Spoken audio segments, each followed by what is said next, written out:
बच्चों, आज की ऑनलाइन क्लास में आप सबका स्वागत है। आज हम अध्ययन करने जा रहे हैं कक्षा 11वीं के पद्य खंड से सुमित्रानंदन पंत द्वारा लिखित वे आंखें नामक कविता। सुमित्रानंदन पंत जी छायावाद के महत्वपूर्ण आधार स्तंभ माने जाते हैं और ये प्रकृति के चितेरे कवि के रूप में जाने जाते हैं। पल पल परिवर्तित प्रकृति वेश इन्हें जादू की तरह आकृष्ट करता है। बाद में प्रगतिशील दौर में ताज और वे आंखें जैसी कविताएं भी लिखी। आज हम जो पढ़ने जा रहे हैं सुमित्रानंदन पंत द्वारा लिखित कविता वे आंखें प्रगतिशील दौर की कविता है। इसमें विकास की विरोधाभासी अवधारणाओं पर करारा प्रहार किया गया है। दुखद बात यह है कि स्वाधीन भारत में भी किसानों को केंद्र में रखकर व्यवस्था ने निर्णायक हस्तक्षेप नहीं किया।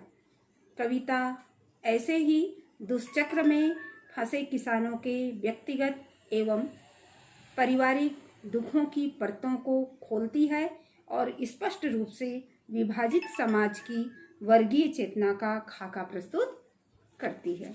तो हम देख रहे हैं, पढ़ने जा रहे हैं वे आंखें। सुमित्रानंदन पंत जी ने आंखों की तुलना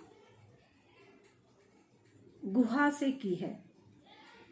अंधकार की गुहा सरीखी, अंधकार की गुहा सरीखी, उन आंखों से डरता है मन, भय दूर तक उसमें दारुण, दैन्य दुख का नीरव रोदन। वह स्वाधीन किसान रहा, अभिमान भरा आंखों में इसका, छोड़ उसे मझधार आज संसार कगार सदृश वह खिसका। ये कविता की लाइनें हैं, पंक्तियां हैं। सबसे पहले हम देख लेते हैं शब्दार्थ। गुहा, गुहा का मतलब होता है बच्चों गुफा। सरीखी समान, दारुण भयानक, दैन्य दीनता या दरिद्रता या गरीबी, नीरव मौन, रोदन, रोदन मने होता है रोना, स्वाधीन स्वतंत्र या आजाद, अभिमान गर्व, मझधार, मझधार का मतलब होता है धारा के बीच या समस्या के बीच, सदृश्य, सदृश्य मने होता है समान, और कगार नदी का ऊंचा किनारा या जिसे टीला भी कहा जाता है।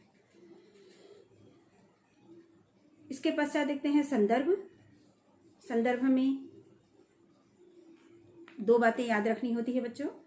एक तो है पाठ का नाम और दूसरा रचयिता का नाम। तो प्रस्तुत पंक्ति पाठ्य पुस्तक की वे आंखें नामक कविता से ली गई है और इसके रचयिता छायावाद के आधार स्तंभ कवि सुमित्रानंदन पंत जी हैं। अब आते हैं हम प्रसंग में। प्रसंग में उन बातों का उल्लेख किया जाता है जो उक्त पंक्तियों में कहने का प्रयास लेखक कर रहे हैं। तो इन पंक्तियों में कवि ने किसानों की दुर्दशा, शोषण एवं दयनीय दशा को देखने से आहत होकर उनकी स्थिति का यथार्थ चित्रण किया है। व्याख्या, व्याख्या में पूरी उक्त पंक्ति की हम व्याख्या करेंगे। तो कवि यहाँ कहते हैं किसान की आंखें दुख दीनता से भरी होने के कारण अंधेरी अंधेरी गुफा के समान भयानक लगती है। कहने का तात्पर्य यह है कि किसान की जो आंखें हैं वो उनके चेहरे में अंदर धस गई। गुफा का मतलब तो आप सभी समझते हैं बच्चों। गुफा पहाड़ों के बीच का जो स्थान होता है उसको गुफा कहा जाता है और गुफा में घना अंधेरा छाया रहता है। वैसे ही किसान की जो आंखें हैं दुख के कारण, दरिद्रता के कारण, गरीबी, विश्वस्तता के कारण क्या हो गया है, अंदर की ओर धंस चुकी है, गुफा के समान दिखाई पड़ रही है।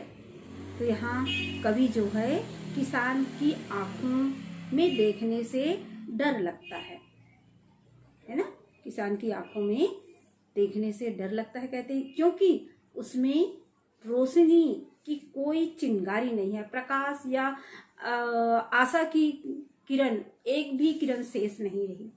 उसमें केवल और केवल दरिद्रता, दुख, गरीबी और कष्ट सहे जाने का मौन रहकर रोना ही व्याप्त है। मतलब केवल रोना ही रोना उनकी आंखों में झलक रहा है।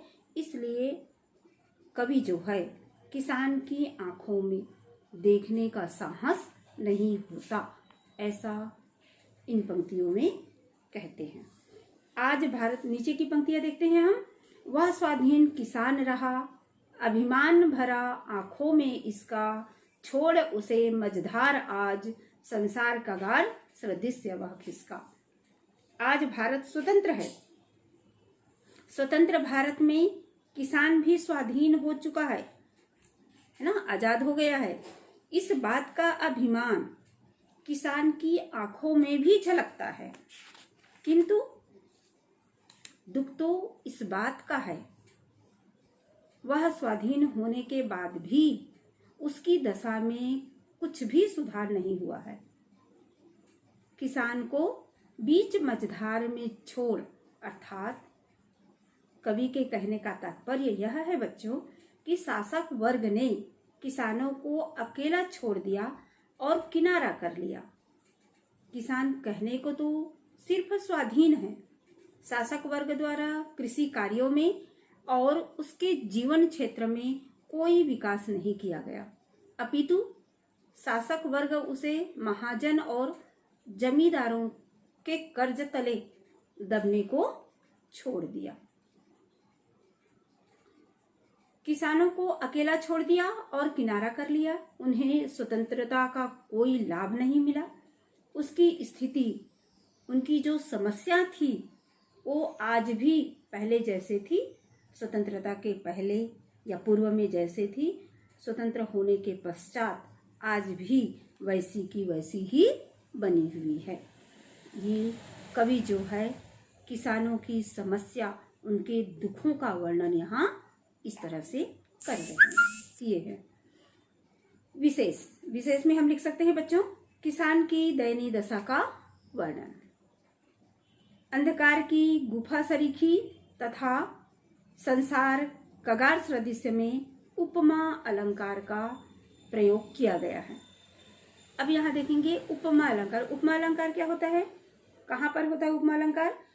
तो जहाँ पर किसी एक वस्तु की तुलना किसी दूसरे प्रसिद्ध वस्तु से रंग के आधार पर या रूप के आधार पर, गुण के आधार पर या धर्म या आकार के आधार पर की जाए, या दूसरे शब्दों में हम कहें तो उपमेय की तुलना उपमान से की जाए, तो वहाँ उपमा अलंकार होता है। जैसे यहाँ पर आंख की तुलना विश्व प्रसिद्ध गुफा से की गई है, इसलिए अंधकार की गुफा सरीखी में उपमा अलंकार का उपयोग हुआ है। दूसरी विशेष बात है इस कविता में, लेखक जो है किसानों के जीवन की मार्मिक चित्रण किया है और साथ ही साथ उन्होंने इसमें मानक खड़ी बोली का उपयोग किए हैं। ये तो हो गया आपके विशेष।